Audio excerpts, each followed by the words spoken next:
I'm going to show you how to make some ball-headed pins. For these head pins, we're going to be using heat in the form of a butane torch. So for this type of head pin, please take all safety precautions. The obvious ones like fire extinguisher, tie your hair back, have water to hand, etc, etc. I'm not here to teach you about safety, I'm here to teach you about how to make head pins.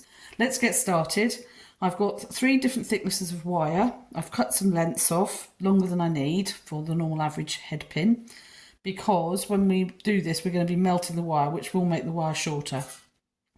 I've got 0.6mm, 0.8mm and 1mm, which is the same as 23 gauge, 20 gauge and 18 gauge.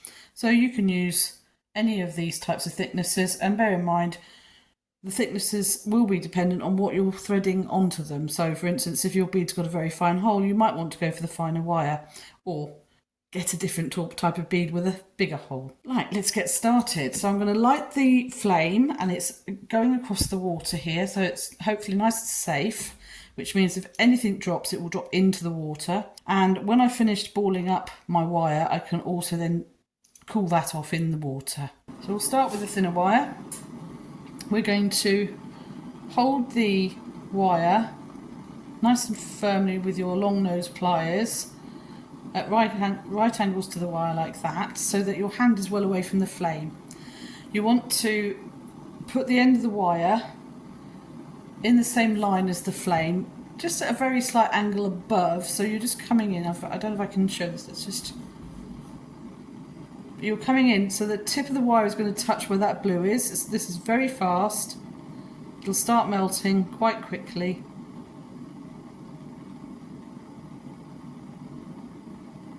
There we go, and then you got your ball.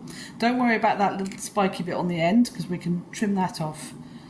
Drop that in the water. Now this will take some practice to get all of your balls the same size. So once you're set up, do quite a few and then you can pair them up.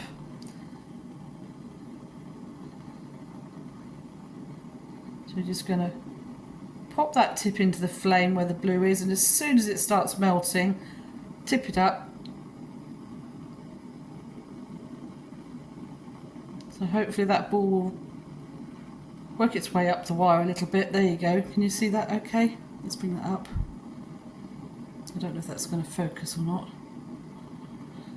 I'll drop that in the water. So you just keep on making. Now bear in mind that your pliers are going to get hot, so please don't touch them with your fingers like I nearly did just now.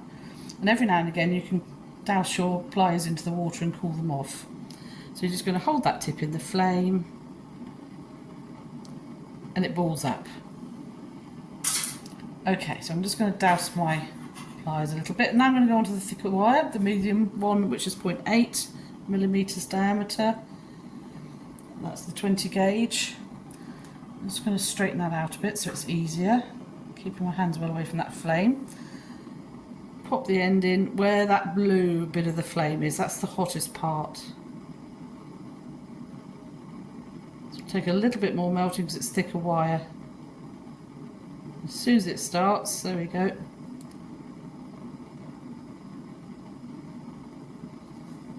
So this does take practice to get that ball nice and round. If it's not big enough you can put it back in, but it can just fall off. So just, there we go. See what happens? It works its way up the wire. I'll do that again.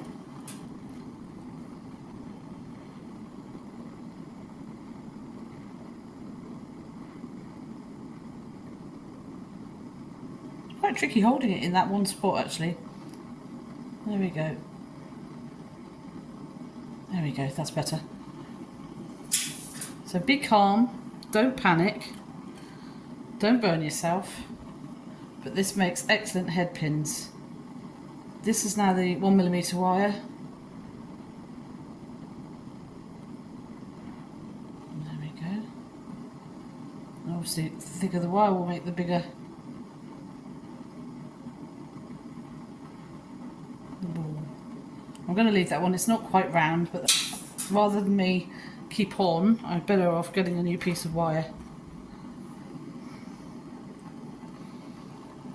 You want to try and get them as round as possible.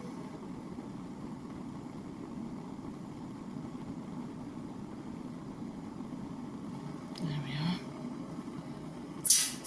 I'm going to make 2 or 3 and then I'm going to show you how to treat them afterwards, how to clean them up, and there is another technique you can do in addition, which is hammer them flat, which we'll show you at the end of this video.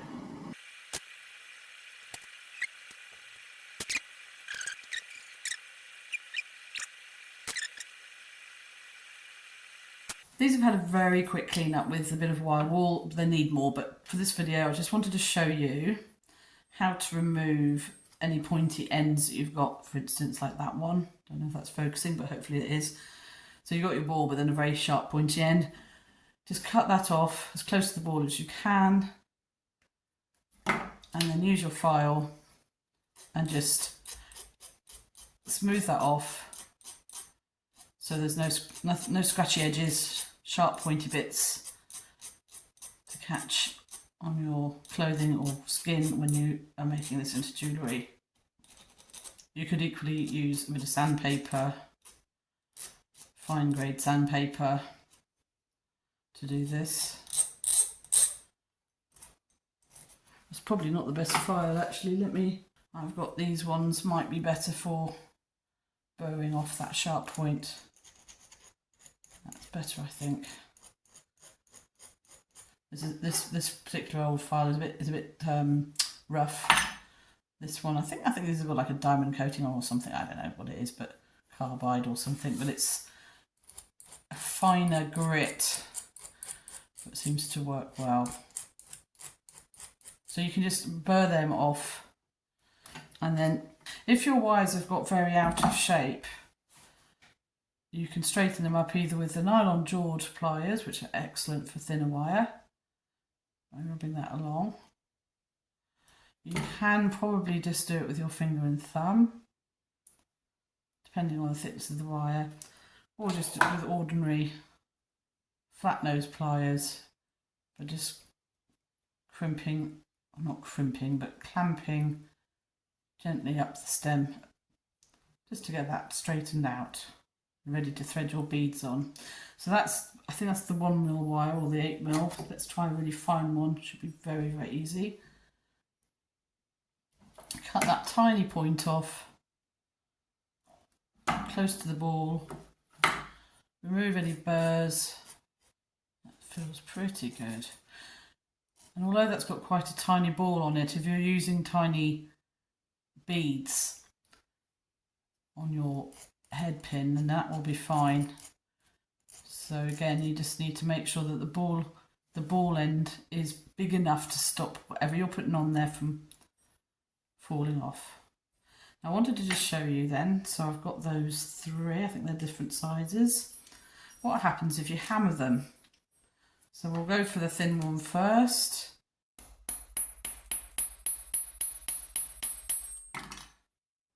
And as you can see, it makes quite a nice head pin like that. Delicate, but big enough to stop a bead. And you can just straighten that out, ready to thread. Now these can go for a proper clean in your pickle, or you can use a little bit of wire wool on them and clean them up prior to use. So if you set yourself up for doing these, you may as well make quite a few and grade them out into pairs or sizes, ready for your next projects. So I'll just hammer these other 2. I think they're different sizes.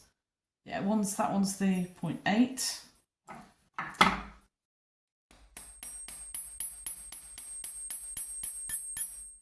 And this one's the 1mm.